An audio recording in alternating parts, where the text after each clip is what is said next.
Puji Tuhan, saya sampaikan selamat sore dan salam sejahtera dalam Tuhan kita Yesus Kristus. Haleluya.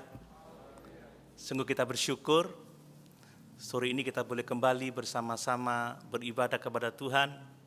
Kita beroleh persekutuan dengan Dia dan saudara-saudara seiman kita. Mari kita belajar firman Tuhan.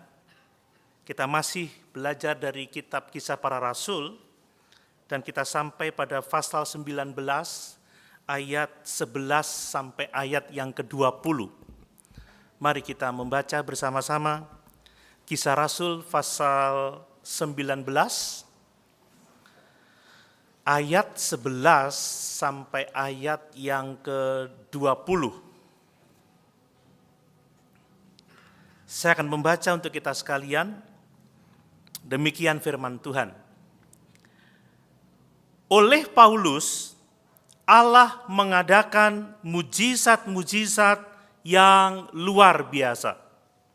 Bahkan, orang membawa sapu tangan atau kain yang pernah dipakai oleh Paulus dan meletakkannya atas orang-orang sakit. Maka lenyaplah penyakit mereka dan keluarlah roh-roh jahat. Juga beberapa tukang jampi Yahudi yang berjalan keliling di negeri itu mencoba menyebut nama Tuhan Yesus atas mereka yang kerasukan roh jahat dengan berseru. Katanya, "Aku menyumpahi kamu demi nama Yesus yang diberitakan oleh Paulus." Mereka yang melakukan hal itu ialah 7 orang anak dari seorang imam kepala Yahudi yang bernama Skewa. Tetapi roh jahat itu menjawab, "Yesus aku kenal dan Paulus aku ketahui. Tetapi kamu, siapakah kamu?" Dan orang yang dirasuk roh jahat itu menerpa mereka dan menggagahi mereka semua dan mengalahkannya. Sehingga mereka lari dari rumah orang itu dengan telanjang dan luka-luka. Hal itu diketahui oleh seluruh penduduk Efesus, baik orang Yahudi maupun orang Yunani. Maka ketakutanlah mereka semua dan makin masyhurlah nama Tuhan Yesus. Banyak di antara mereka yang telah menjadi percaya datang dan mengaku di muka umum bahwa mereka pernah turut melakukan perbuatan-perbuatan seperti itu. Banyak juga di antara mereka yang pernah melakukan sihir, mengumpulkan kitab-kitabnya lalu membakarnya di depan mata semua orang. Nilai kitab-kitab itu ditaksir 50.000 uang perak. Dengan jalan ini makin tersiarlah firman Tuhan dan makin berkuasa. Haleluya. Puji Tuhan. Bapak Ibu Saudara yang dikasihi oleh Tuhan, pada kesempatan sore hari ini saya akan menyampaikan khotbah tentang bagaimana seharusnya kita orang-orang percaya memberi diri kita untuk dipakai Tuhan sesuai dengan kehendak-Nya. Bagaimana kita para pengikut Kristus dapat memberikan diri kita untuk dipakai oleh Tuhan untuk kemuliaan-Nya. Bapak Ibu mau dipakai oleh Tuhan? Amin. Bapak Ibu, saya mau mengingatkan kembali bahwa semua kita orang percaya adalah hamba-hamba Allah yang telah dibeli dengan harga yang sangat mahal, yaitu darahnya sendiri. Untuk apa? Untuk melayani Tuhan. Untuk melakukan kehendak-Nya. Namun demikian kita harus jujur bahwa banyak orang Kristen yang bukannya memberikan hidupnya untuk dipakai oleh Tuhan, untuk melayani Tuhan, tetapi justru sebaliknya orang-orang Kristen zaman sekarang, saudara, banyak yang ingin memakai Tuhan untuk memenuhi kepentingannya sendiri. Jadi bukannya menyerahkan hidupnya untuk dipakai oleh Tuhan, tetapi sekali lagi mereka ingin memakai Tuhan untuk kepentingannya sendiri. Mari kita tidak mau menjadi orang-orang yang seperti ini. Orang-orang yang mau memakai Tuhan untuk kebutuhan kita, untuk kepentingan kita, tetapi kita adalah orang-orang yang mau menyerahkan hidup kita untuk dipakai Tuhan sesuai dengan kehendak-Nya. Kita mau dipakai Tuhan untuk hormat dan kemuliaan namanya. Itulah artinya menjadi pengikut Kristus. Itulah artinya menjadi hamba-hamba Kristus. Itulah artinya menjadi anak-anak Tuhan. Kita menyerahkan seluruh hidup kita untuk dipakai olehnya. Supaya melalui kehidupan kita, nama Tuhan dipermuliakan. Nah, ayat-ayat yang kita baca ini konteksnya terjadi di Efesus, Bapak Ibu. Ya, kita telah membaca bagaimana Lukas menceritakan bagaimana Allah melakukan mujizat-mujizat yang luar biasa melalui Rasul Paulus. Ya, saya tidak tahu mujizat apa saja yang terjadi, tetapi dikatakan oleh Paulus Allah mengadakan mujizat-mujizat yang luar biasa. Bahkan orang-orang membawa sapu tangan, ya, orang-orang membawa kain atau ini adalah handuk, ya. Handuk untuk dia kerja, saudara, untuk membersihkan keringatnya, ya. Itu dipakai oleh orang-orang dan diletakkan atas orang-orang sakit, maka dikatakan lenyaplah berbagai macam penyakit dan keluarlah roh-roh jahat. Satu mujizat yang luar biasa. Bagaimana Allah melalui Rasul Paulus melakukan mujizat-mujizat di Efesus. Namun demikian, sore ini saya tidak akan berbicara tentang mujizat-mujizat itu. Ya, saya tidak akan berbicara tentang mujizat-mujizat itu, tetapi bagaimana Lukas itu mengkontraskan mujizat-mujizat yang dilakukan oleh Allah melalui Rasul Paulus dengan usaha tukang jampi Yahudi untuk melakukan mujizat pengusiran setan dengan menggunakan nama Yesus. Ya, saya mau melihat itu, saudara. Dan dengan menggambarkan kontras ini, kita bisa melihat bagaimana Paulus adalah seorang yang memberi dirinya, dipakai oleh Allah untuk melakukan mujizat-mujizat, untuk melakukan kehendak Allah, untuk memuliakan Allah. Tetapi ada oknum lain, yaitu 7 anak Skewa yang mencoba untuk memakai Tuhan untuk kepentingannya sendiri, memakai Tuhan untuk melakukan kehendaknya sendiri. Saya yakin bahwa melalui kisah ini Lukas ingin kita belajar satu hal yang sangat penting. Bapak Ibu, kita harus mengizinkan Allah memakai hidup kita sesuai dengan kehendaknya. Amin. Tidak seperti anak-anak Skewa yang mencoba untuk memakai Tuhan untuk tujuannya sendiri. Ini yang kita bisa pelajari dari ayat-ayat ini. Kalau kita mau melihat lebih dalam, kita melihat perbedaan yang sangat kontras, ya, antara Paulus dan tukang jampi atau para pengusir setan dari Yahudi ini, saudara. Paulus memberi dirinya dipakai oleh Allah sesuai dengan kehendak Allah, tetapi anak-anak Skewa mencoba menggunakan Allah demi keuntungan finansial. Ya, mereka menggunakan nama Yesus untuk keuntungan finansial, dan tentunya orang-orang yang mempekerjakan mereka juga mencoba menggunakan kuasa Allah, menggunakan nama Yesus untuk kepentingan mereka sendiri. Sesungguhnya orang-orang seperti ini yang menggunakan nama Yesus ini, mereka tidak sungguh-sungguh bertobat, tidak sungguh-sungguh percaya, tidak sungguh-sungguh menyerahkan hidupnya kepada tujuan Tuhan. Sebaliknya, mereka adalah tuan atas dirinya sendiri dan ingin menjadi tuan atas Allah, menjadi tuan atas Yesus Kristus. Dia ingin menjadikan Tuhan Yesus sebagai jin Aladin untuk memenuhi semua keinginan. Bapak Ibu, kita harus mengakui bahwa banyak orang-orang yang seperti itu, bahkan di dalam gereja sekarang sekalipun, banyak orang-orang yang datang kepada Yesus, yang datang beribadah, yang datang ke gereja, tetapi tidak mau menyerahkan hidupnya pada tujuan Allah, tidak mau menyerahkan hidupnya dipakai oleh Allah, tetapi ingin memakai Allah untuk tujuannya sendiri, untuk kesehatan, untuk kesuksesan, dan banyak hal lain yang mereka ingin capai dalam hidup ini. Bapak Ibu, orang-orang yang ingin menggunakan Tuhan itu, kalau ternyata Tuhan mau memenuhi keinginannya, maka mereka akan menggunakan Tuhan sesuai dengan kemauannya. Tetapi kalau Tuhan tidak memenuhi keinginannya, tidak menuruti keinginannya, maka mereka cepat berbalik dari Allah. Mereka mencari jalan-jalan yang lain, mereka berbalik kepada dunia untuk mendapatkan apa yang mereka perlu. Sekali lagi mereka adalah tuan atas diri mereka sendiri. Mereka tidak sungguh-sungguh bertobat, tidak sungguh-sungguh mencari Allah. Mereka datang hanya untuk kepentingannya sendiri. Mereka menjadi tuan atas dirinya sendiri. Dan mereka mau menjadi tuan atas Tuhan dan Juru Selamat kita, Yesus Kristus. Sekali lagi, mari kita mau belajar bersama-sama. Kita seharusnya menjadi orang-orang yang mau menyerahkan hidup untuk dipakai oleh Tuhan, bukan menjadi orang-orang yang ingin memakai Tuhan untuk kepentingan kita sendiri. Amin. Mari kita melihat beberapa hal ini. Yang pertama, perhatikan saudara.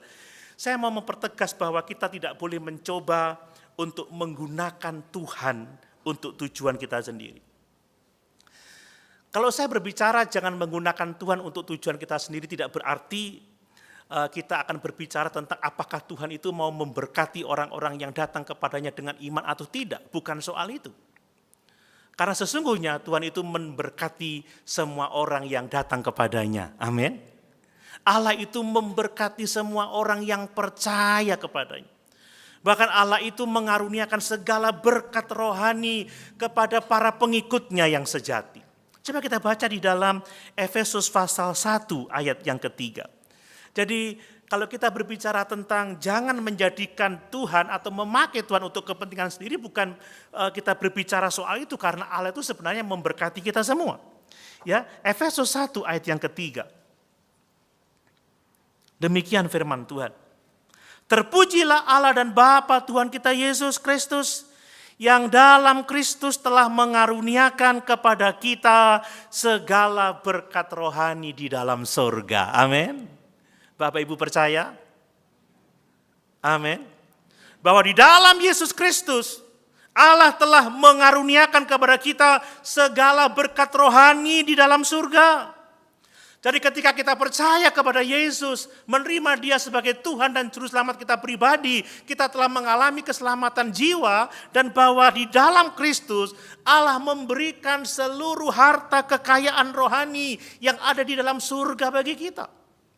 Ini kebenaran yang harus kita pahami, kebenaran yang harus kita syukuri. Bahkan Allah itu mengaruniakan segala sesuatu yang kita butuhkan untuk kita dapat hidup saleh di dunia ini. Bapak Ibu, kita adalah orang-orang yang diberkati oleh Tuhan. Coba kita lihat 2 Petrus 1 ayat yang ketiga. Ya, 2 Petrus pasal 1 ayat yang ketiga. Ini kebenaran yang sangat penting, coba kita memperhatikan ini.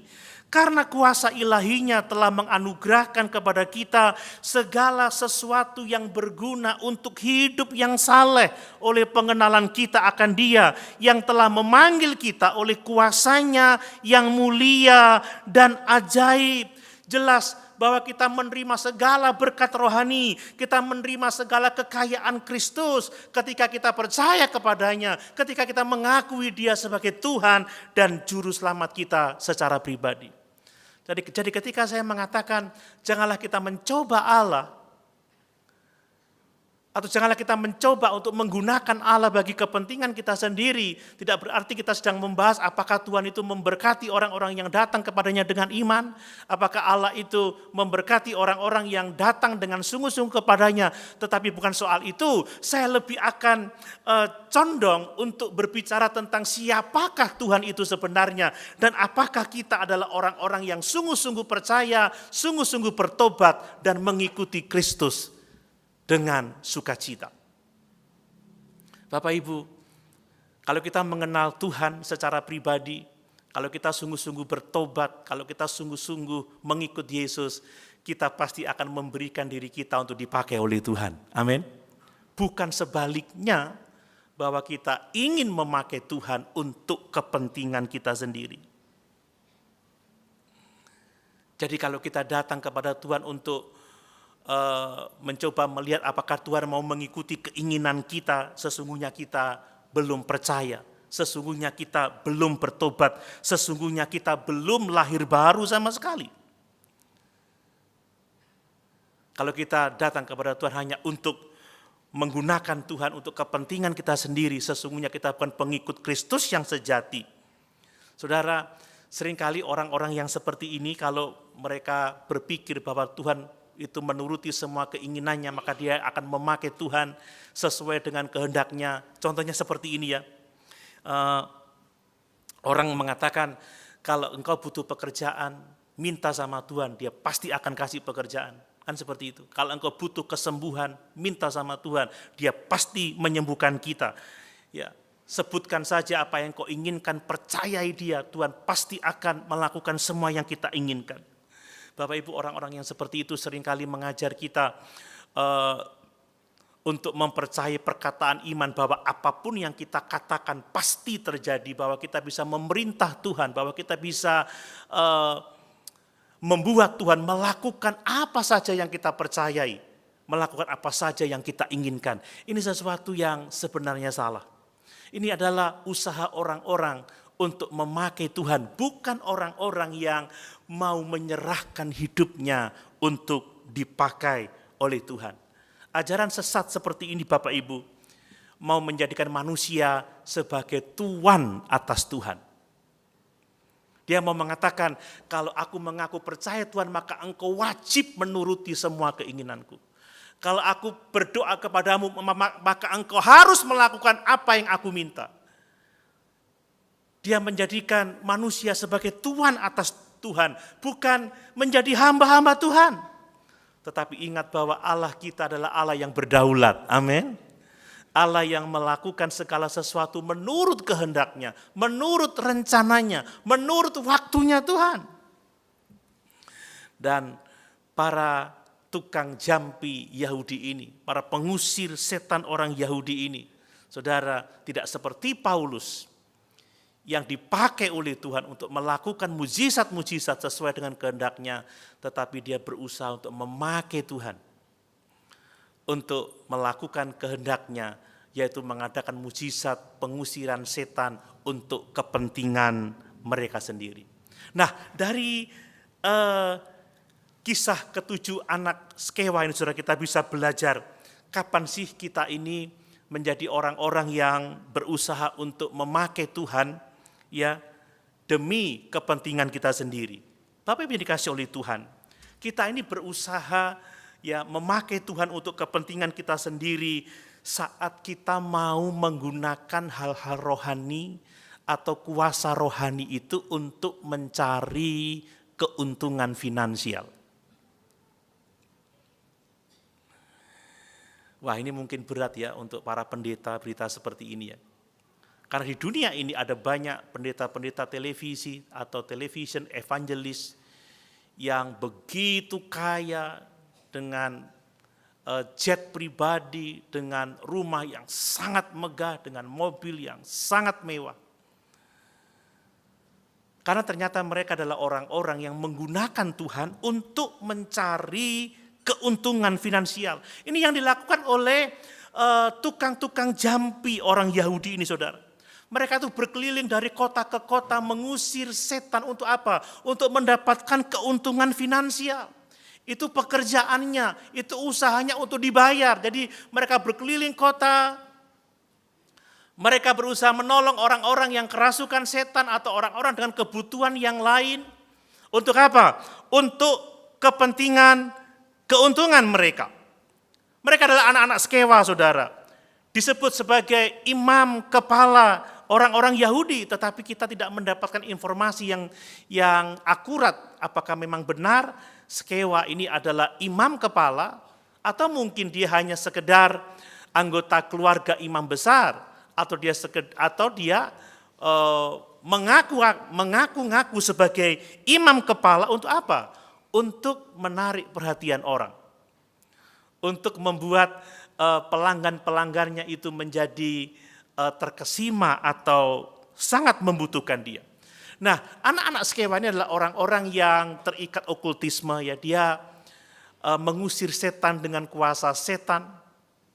Dia menggunakan sihir, dia menggunakan mantra-mantra untuk mendapatkan kuasa mengusir roh-roh jahat. Intinya begini, anak-anak Skewa ini mengusir setan dengan kuasa setan. Dia memakai setan dengan kekuasaan yang lebih besar untuk menaklukkan setan-setan yang lain. Jadi ketika dia mendengar bahwa Paulus dapat mengusir setan dalam nama Yesus, maka anak-anak Skewa berpikir, ini ada nama yang berkuasa ini. Saya bisa pakai nama ini untuk mengusir setan. Sehingga kalau berhasil, aku akan mendapat keuntungan yang besar.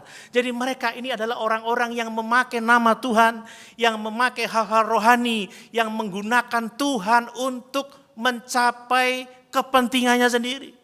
Untuk mendapatkan keuntungan secara finansial.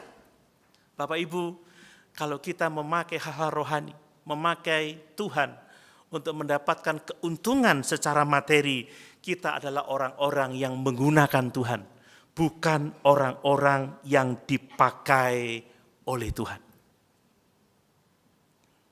Lalu bagaimana dengan kehidupan kami para hamba-hamba Tuhan, saudara? Bagaimana kami dapat memenuhi kebutuhan hidup kami? Coba kita lihat 1 Timotius 5 ayat 17 sampai 18. 1 Timotius pasal 5 ayat 17 sampai 18. Demikian firman Tuhan. Penatua-penatua yang baik pimpinannya patut dihormati 2 kali lipat, terutama mereka yang dengan jerih payah berkhotbah dan mengajar. Ayat yang ke-18, bukankah kitab suci berkata, janganlah engkau memberangus mulut lembu yang sedang mengirik, dan lagi seorang pekerja patut mendapat upahnya. Kalau Bapak Ibu membaca kitab suci terutama di 1 Korintus pasal yang ke-9, pemberita firman itu hidup dari ayapan firman Tuhan. Para penginjil, para misionaris itu harus didukung dalam pekerjaan mereka, dihormati 2 kali lipat. Itu berbicara mengenai dukungan finansial juga penghormatan. Dan ini berbeda dengan ke-7 anak Skewa ini. Mereka bukan penatua, mereka bukan pemberita Injil, mereka tidak memuliakan Yesus, tetapi mereka mau mencari keuntungan dengan menggunakan nama Yesus. Mereka ingin memakai Tuhan untuk mendapatkan keuntungan secara finansial. Mari Bapak Ibu kita waspada, jangan sampai kita menggunakan hal-hal rohani, kita menggunakan Allah, menggunakan nama Yesus untuk menipu, untuk mencari keuntungan finansial demi kebutuhan pribadi kita. Nah, hal yang berikutnya, kapan kita menjadi orang-orang yang menggunakan Tuhan, saudara? Yaitu ketika kita memanipulasi Alkitab untuk hal-hal yang kita anggap bisa berhasil. Ini berbicara tentang orang-orang yang sifatnya pragmatis, saudara ya. Anak-anak Skewa bukanlah orang-orang yang percaya kepada firman Allah, bukanlah orang-orang yang tunduk dan taat kepada firman Allah. Bahkan sebenarnya mereka tidak taat sama firman Allah sama sekali. Mereka adalah nabi-nabi palsu. Tuhan Yesus tidak pernah mengutus mereka untuk mengusir setan-setan. Mereka bukanlah orang-orang yang lahir baru. Sekali lagi, mereka menggunakan cara apa saja yang mereka anggap bisa berhasil. Kalau menggunakan mantra ini berhasil, maka mantra ini akan mereka gunakan. Kalau nama Yesus berhasil, maka dia akan menggunakan nama Yesus untuk kepentingan mereka. Ini orang-orang yang pragmatis, saudara. Jadi kalau Paulus berhasil menggunakan nama Yesus, dia mau mencobanya. Dan kalau itu berhasil, maka mereka akan terus menggunakannya. Demi apa? Demi keuntungan pribadinya. Banyak orang yang bersifat pragmatis, saudara ya. Sesungguhnya orang-orang ini tidak mau taat kepada firman. Bahkan hal-hal yang dia lakukan seringkali bertentangan dengan firman. Tetapi intinya yang penting berhasil. Yang penting berguna. Yang penting mendatangkan keuntungan. Dia mau menggunakan cara apa saja. Yang penting keinginannya dapat tercapai, saudara. Saya mau mengingatkan bahwa orang-orang pragmatis ini biasanya begini, saudara ya. Mereka itu menggunakan apa saja yang dipandang bisa menguntungkan tanpa memperhatikan kebenaran firman Tuhan. Tanpa memperhatikan prinsip-prinsip Alkitab. Ya, banyak sekarang ini orang yang coba memasarkan gereja dengan prinsip-prinsip marketing duniawi, saudara. Yang penting berhasil, nggak tahu itu sesuai dengan kehendak Tuhan atau tidak. Yang penting berhasil, yang penting gerejaku dipenuhi oleh banyak orang. Yang penting orang suka, yang penting orang mau datang dengan cara-cara yang dilakukan oleh dunia ini. Ini orang-orang yang sifatnya pragmatis, saudara ya. Ada orang-orang yang mengecilkan bagian-bagian kitab suci, ada orang-orang yang tidak mau lagi memberitakan Injil yang sehat, tidak mau lagi menerangkan bagian-bagian Alkitab yang sulit, karena dianggap itu tidak menyenangkan, itu membuat jemaat akan jenuh, membuat jemaat tidak akan suka ke gereja, membuat jemaat tidak akan merasa nyaman di gereja, maka dia akan mengkhotbahkan hal-hal yang menyenangkan saja, yang membuat orang suka mendengar dan suka datang. Ini orang-orang yang pragmatis, saudara. Mungkin saudara-saudara jarang menemukan khotbah-khotbah ekspositori seperti yang disampaikan di gereja ini. Kami bukan orang-orang pragmatis, kami bukan orang-orang yang mau menghilangkan bagian Alkitab yang sulit untuk tidak kami ajarkan. Tetapi kami mau mengajarkan semua karena panggilan kami adalah memberitakan firman Tuhan. Amin Bapak Ibu. Amin. Ini penting. Ya, ada banyak orang yang menghindari doktrin-doktrin yang sulit. Tidak mau berbicara tentang keselamatan, tidak mau berbicara tentang kelahiran baru, tidak mau berbicara tentang penuh dengan Roh Kudus, tidak mau berbicara tentang persembahan yang berkenan kepada Allah, tetapi fokus kepada kesuksesan, fokus kepada kesehatan, fokus kepada kesenangan dunia ini. Ini orang-orang pragmatis, yang penting orang senang, yang penting orang datang. Kadang mengundang orang-orang yang dapat bersaksi dengan luar biasa, menceritakan hal-hal yang ajaib. Dan seringkali orang tertarik dengan hal-hal seperti itu. Hati-hati saudara, Paulus tidak pernah melakukan itu.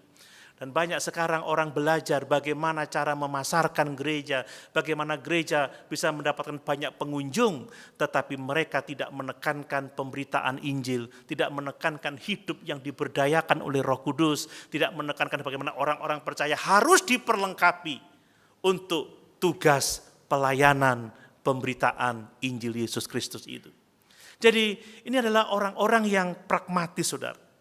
Kita akan menjadi orang-orang yang mencoba menggunakan Tuhan untuk kepentingan kita sendiri kalau kita menggunakan nama Yesus untuk keuntungan finansial. Kalau kita ternyata orang-orang yang sifatnya pragmatis, sesungguhnya kita mengabaikan firman, yang penting berhasil, yang penting bisa sukses, yang penting tujuan kita tercapai, apakah itu sesuai dengan firman atau tidak, kita tidak urusan. Tetapi kita bukanlah orang-orang yang seperti itu. Amin Bapak Ibu. Yang berikutnya adalah bahwa kita akan menjadi orang-orang yang berusaha memakai Tuhan untuk kepentingan kita ketika kita mencoba hal-hal yang berbau okultisme, saudara ya. Ya, saudara, anak-anak Skewa ini menggunakan okultisme. Mencoba memanipulasi setan dengan kekuatan setan. Demi apa? Demi keuntungan diri sendiri. Tetapi akhirnya mereka terluka ya. Ya, setan itu menegur mereka, Yesus aku kenal, Paulus aku ketahui, tetapi kamu ini siapa? Bayangkan, 7 orang lawan 1 orang, saudara. Babak belur, keluar dari rumah itu telanjang dengan penuh luka. Ini adalah orang-orang yang bermain okultisme.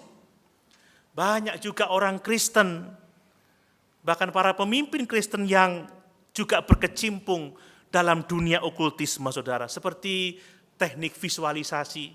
Ya, kalau kamu ingin punya pacar, ingin punya seperti apa, coba kamu membayangkan, Tuhan, aku mau nanti calon istriku dia tinggi, langsing, rambutnya ikal, warna putih, kan begitu saudara.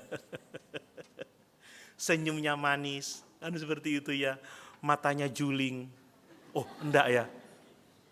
Tapi disuruh membayangkan, saudara.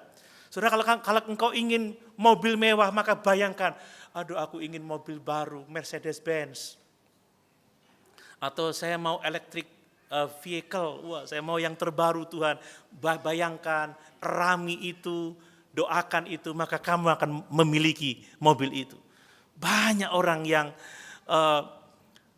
mengajar, bahkan diajar untuk melakukan visualisasi, rami keinginanmu, bayangkan. Atau kalau perlu pergi ke dealer, tumpang tangan. Dalam nama Yesus. Ini mobil jadi milikku. Haleluya, haleluya, haleluya. Diusir saudara sama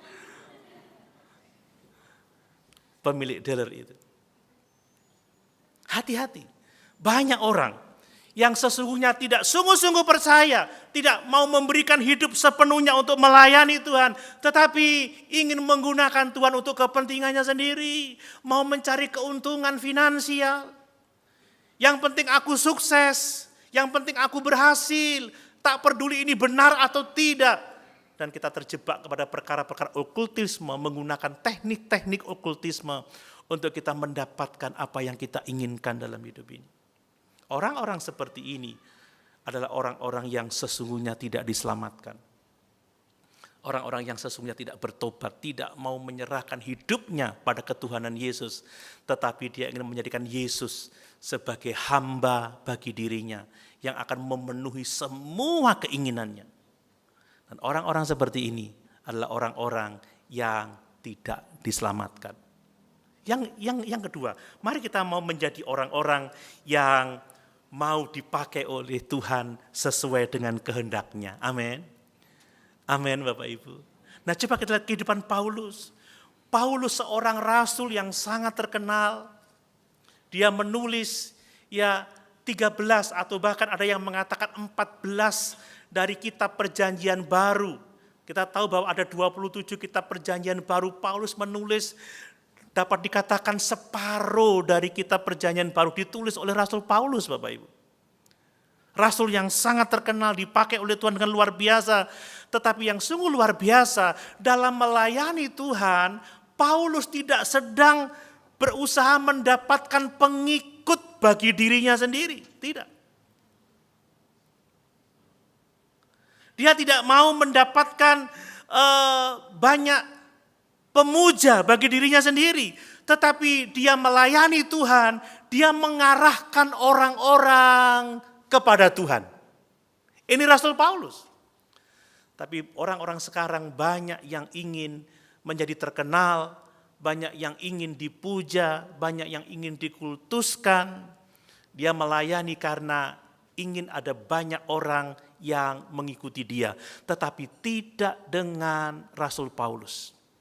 Dia melayani Tuhan, tidak mau mencari pengikut bagi dirinya sendiri, tetapi dia menjadikan orang-orang pengikut Yesus. Amin. Dia membawa orang kepada Yesus.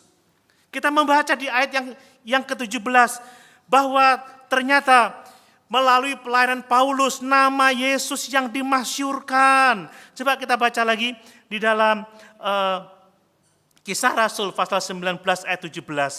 Kisah Rasul pasal 19 ayat yang ke-17. Ini penting untuk kita perhatikan Bapak Ibu ya. Coba perhatikan itu.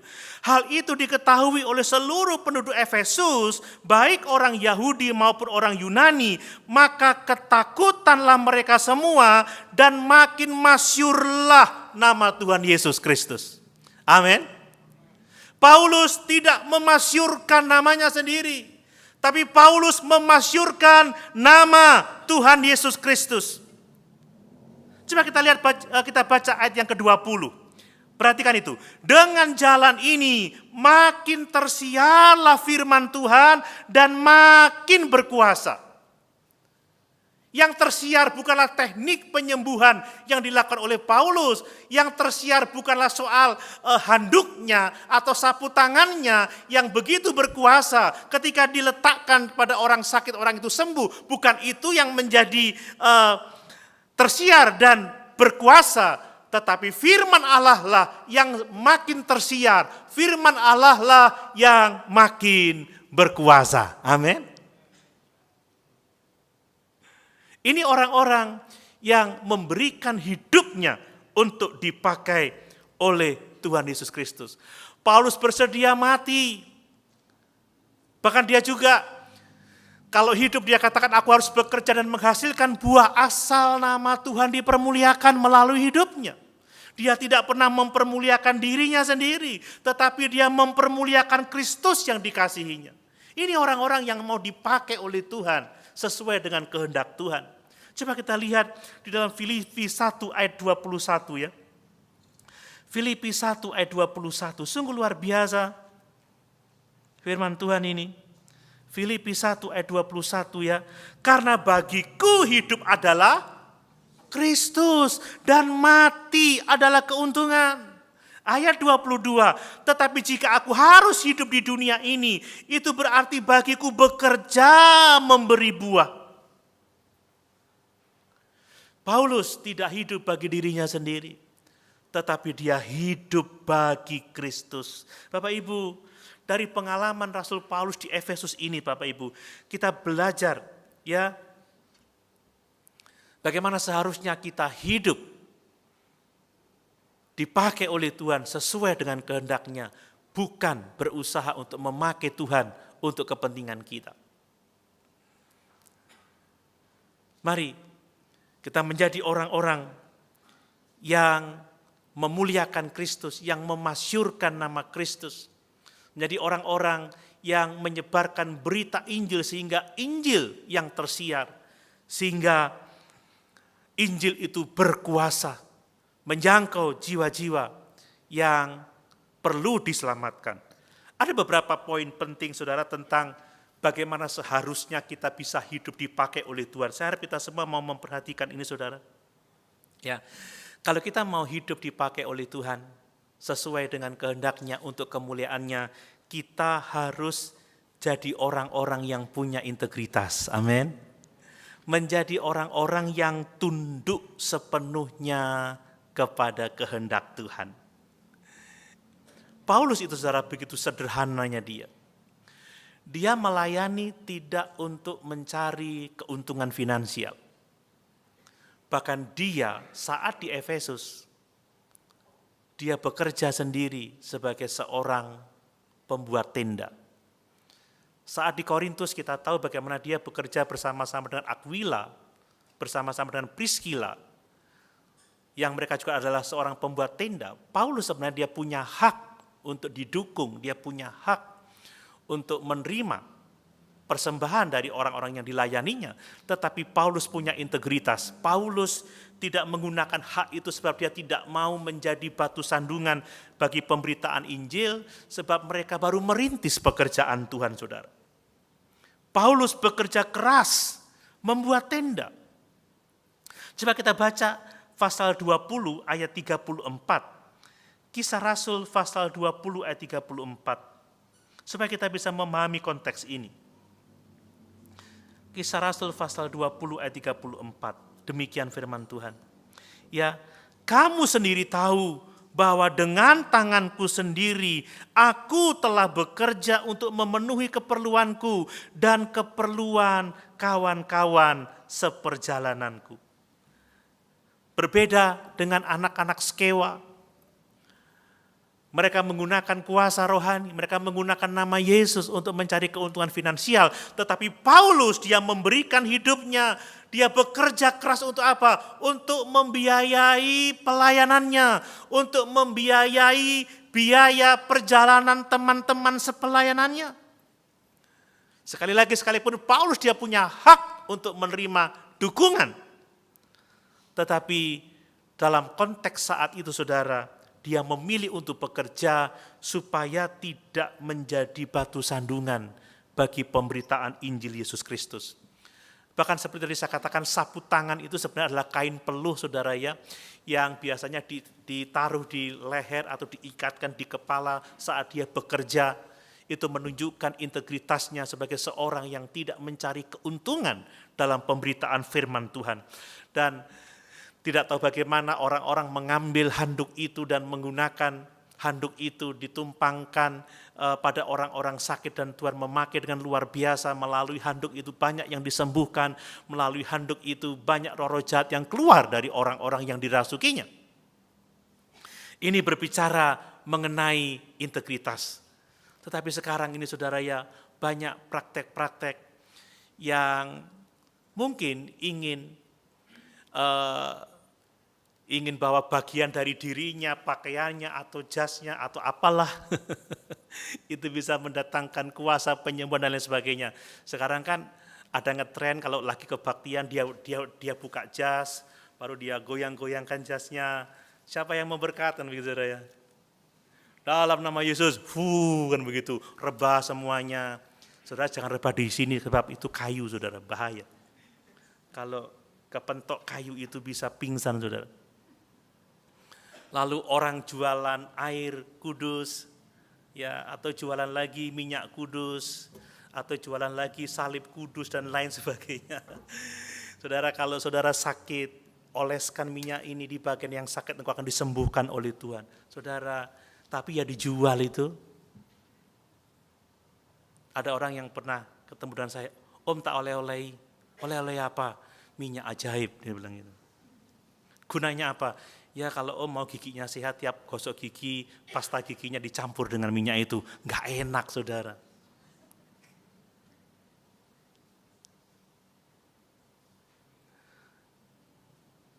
Paulus adalah orang yang sangat berintegritas. Bahkan setan pun mengakui integritas Paulus.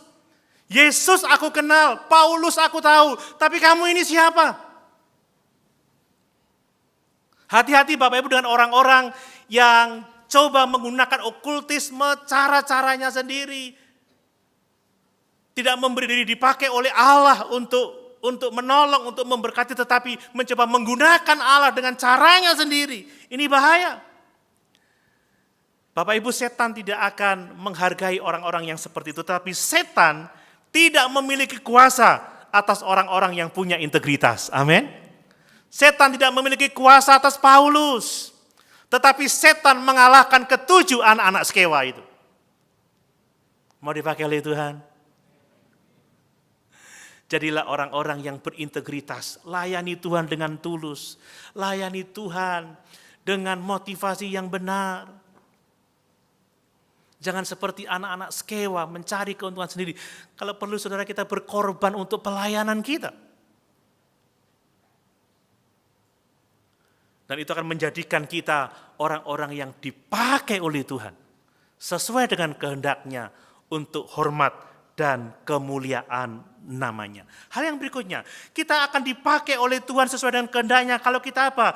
Kalau kita menunjukkan iman kita melalui pertobatan yang sungguh-sungguh. Bapak Ibu, mari kita fokus kepada beberapa orang Efesus yang sesungguhnya mereka beroleh iman tetapi tidak sungguh-sungguh bertobat. Baru setelah melihat mujizat-mujizat yang dikerjakan oleh Rasul Paulus, mereka sadar dan mereka bertobat meninggalkan dosa-dosa mereka. Baru setelah mereka melihat anak-anak Skewa digagahi oleh roh jahat yang merasuk orang itu, mereka tahu bahwa Yesus adalah Allah yang berkuasa dan mereka bertobat meninggalkan dosa-dosanya. Coba kita lihat ayat 18 dan 19. Kisah Rasul pasal 19 ayat 18 dan 19. Ini kisah yang sangat luar biasa, coba perhatikan. Ada pertobatan yang sungguh-sungguh. Banyak di antara mereka yang telah menjadi percaya. Perhatikan kata-kata itu. Banyak di antara mereka yang telah menjadi percaya melakukan perbuatan-perbuatan seperti itu. Perbuatan apa? Yang dilakukan oleh anak-anak Skewa. Masih terlibat okultisme, menggunakan mantra-mantra untuk memperoleh keuntungannya sendiri. Kemudian ayat 19, banyak juga di antara mereka yang pernah melakukan sihir, mengumpulkan kitab-kitabnya, lalu membakarnya di depan mata semua orang. Nilai kitab-kitab itu ditaksir 50.000 uang perak. Haleluya Bapak Ibu. Kalau kita mau dipakai oleh Tuhan sesuai dengan kehendaknya, untuk kemuliaannya, kita harus menjadi orang-orang yang sungguh-sungguh bertobat, menunjukkan iman kita melalui pertobatan. Lihat orang-orang yang bertobat ini pada akhirnya dia dipakai oleh Tuhan dengan luar biasa. Pada saat mereka benar-benar bertobat, mereka mengakuinya di hadapan umum. Kami percaya, tetapi sekarang kami baru benar-benar bertobat. Kami melakukan hal yang sama seperti yang dilakukan oleh anak-anak Skewa. Kami terlibat sihir, kami terlibat okultisme. Ini buku-buku sihir kami, ini buku-buku mantra kami. Dan sekarang kami bakar karena kami tidak memerlukan itu lagi. Bapak Ibu, kalau orang matre lebih baik dilowakkan aja itu bukunya ya. Kan ada hasilnya. Bayangkan dikatakan buku itu ditaksir 50.000 uang perak. Saya tidak tahu satu uang perak itu nilainya berapa. Kalau anggap saja satu uang perak itu gaji satu hari, kalau di Jember ini UMR-nya berapa ya satu hari? Kalau SMA gajinya 3 juta berarti satu hari berapa Bapak Ibu? 100.000 ya, betul ya? Iya 100.000 ya. Nah ini 50.000 uang perak kali 100.000 itu jadi berapa ya? 50.000 uang perak. Wah matematika saya agak lemah saudara. Karena pendeta. Berapa? 5 miliar saudara. Waduh kalau 5 miliar utang-utangku lunas semua. 5 miliar Bapak Ibu. Tapi mereka memilih membakarnya. Kenapa? Karena tidak mau bahwa buku-buku sihir itu, buku-buku mantra itu akan menyesatkan orang lain.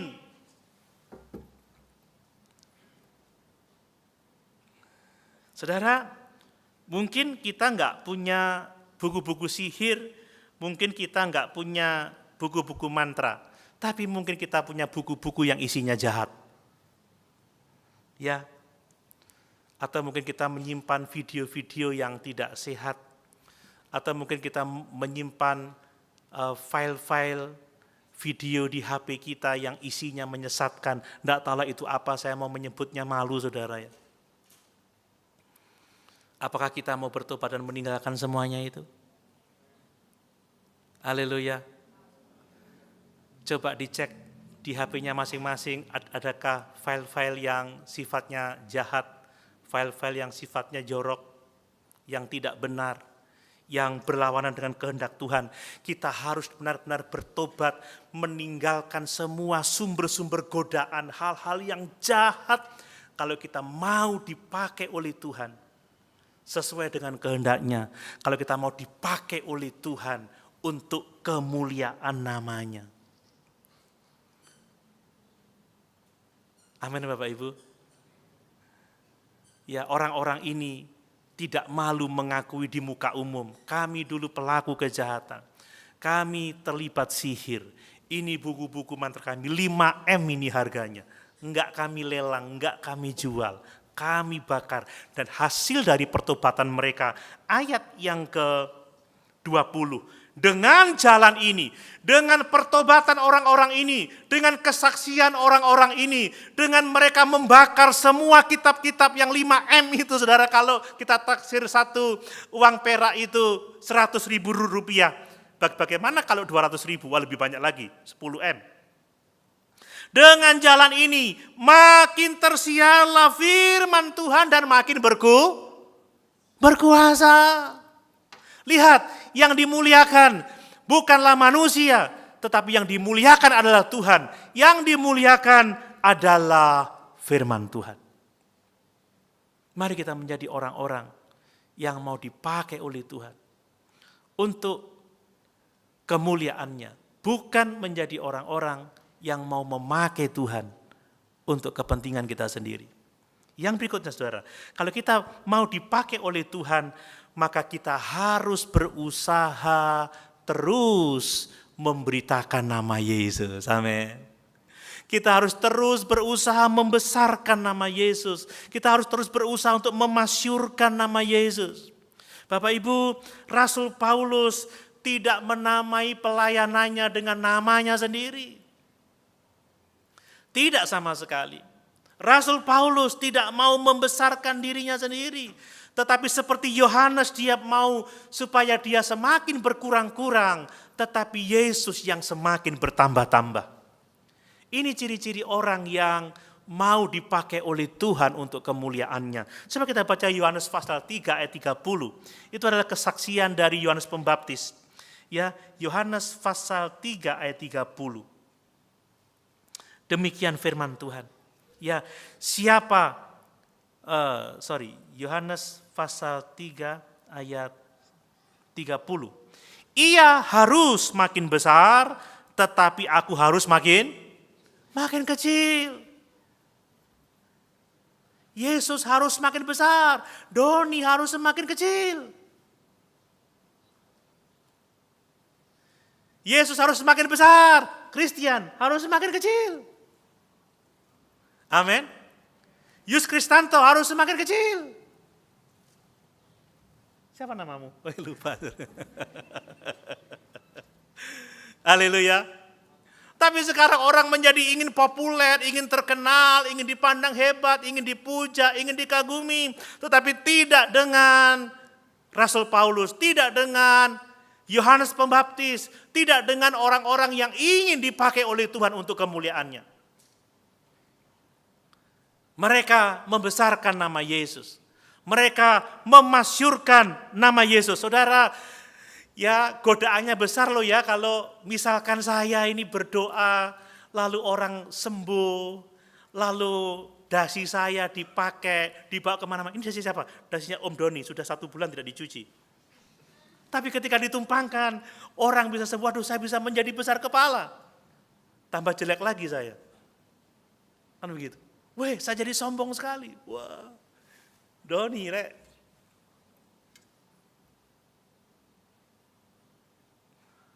Saya bisa membuat iklan dan lain sebagainya. Hadirilah KKR kesembuhan oleh Doni Herianto, kan seperti itu. Tetapi Paulus tidak pernah membiarkan keinginan itu menguasai hidupnya. Dia tidak mau memuliakan dirinya, tetapi dia mau memuliakan Yesus Kristus. Bapak Ibu harus peka terhadap hal-hal yang seperti ini. Supaya kita tidak kecewa pada akhirnya. Saudara, kita beribadah tidak untuk mencari kesuksesan, tidak untuk mencari nama besar, tetapi kita mengasihi Tuhan, mengikut Tuhan, melayani Tuhan, untuk kita membesarkan nama Tuhan. Untuk kita memuliakan nama Tuhan. Bapak Ibu, yang terakhir, bahwa kalau kita mau dipakai oleh Tuhan untuk kemuliaan namanya, kalau kita mau dipakai Tuhan sesuai dengan kehendaknya, kita harus terus berusaha memberitakan firman Tuhan.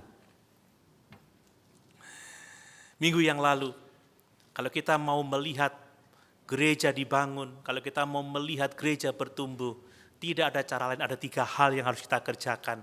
Pertama adalah kita harus memberitakan Injil. Kedua, kita harus dipenuhi dengan Roh Kudus. Yang ketiga, kita harus mau diperlengkapi untuk pekerjaan pelayanan, untuk pekerjaan pembangunan tubuh Kristus. Bapak Ibu yang dikasihi oleh Tuhan, sekali lagi, sebenarnya Paulus bisa memutuskan untuk mengadakan festival mujizat Allah. Dia bisa memutuskan untuk membuat kebaktian dengan tema handuk berjalan atau handuk terbang. Orang akan tertarik. Dia akan memutar-mutar handuknya dan melemparkannya sehingga banyak orang yang disembuhkan. Tetapi tidak demikian, Paulus lebih memilih untuk terus memberitakan Injil, untuk terus memberitakan Yesus. Karena kita membaca, maka tersiarlah firman Tuhan dan firman Tuhan itu makin berkuasa. Bapak Ibu, saya mau mengatakan memang sering ada kalanya juga Tuhan itu memenangkan jiwa melalui mujizat. Tetapi tidak semua mujizat itu membuat orang menjadi bertobat. Ingat kisah Petrus, justru Petrus setelah mengadakan berbagai macam mujizat, dia diancam, dia ditangkap, dia dipenjarakan. Kita juga membaca yang selanjutnya, ya bagaimana Paulus, ya dia diserang oleh orang-orang yang tidak mau menerima berita Injilnya. Bapak Ibu, mujizat memang kadang dipakai oleh Tuhan untuk menjangkau jiwa, tetapi itu bukan cara yang seharusnya. Cara untuk menjangkau jiwa adalah pemberitaan Injil. Roma 1 ayat yang ke-16. Aku mempunyai keyakinan yang kokoh pada Injil, sebab Injil adalah kekuatan Allah yang menyelamatkan setiap orang yang percaya. Ingat, amanat agung bukan pergi, buatlah mujizat, buatlah festival kuasa Allah, pergi, buatlah praktek-praktek penyembuhan, tidak. Tetapi pergi, beritakanlah Injil kepada segala makhluk. Pergi, baptiskan yang percaya, ajar mereka melakukan segala sesuatu yang telah kuperintahkan kepadamu. Allah lebih menggunakan kebodohan pemberitaan Injil untuk menyelamatkan jiwa. Coba kita lihat 1 Korintus 1 ayat yang ke-18. 1 Korintus 1 ayat yang ke-18, supaya kita lebih kokoh dengan ini. 1 Korintus 1 ayat yang ke-18.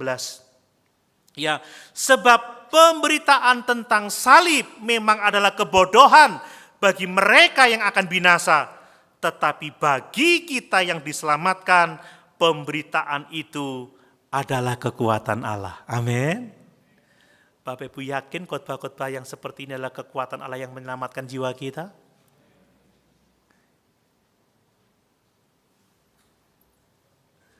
Saudara, satu-satunya cara yang Tuhan tetapkan untuk kita diselamatkan adalah melalui pemberitaan Injil Yesus Kristus. Kita harus tetap fokus pada firman Tuhan, fokus pada pemberitaan Injil.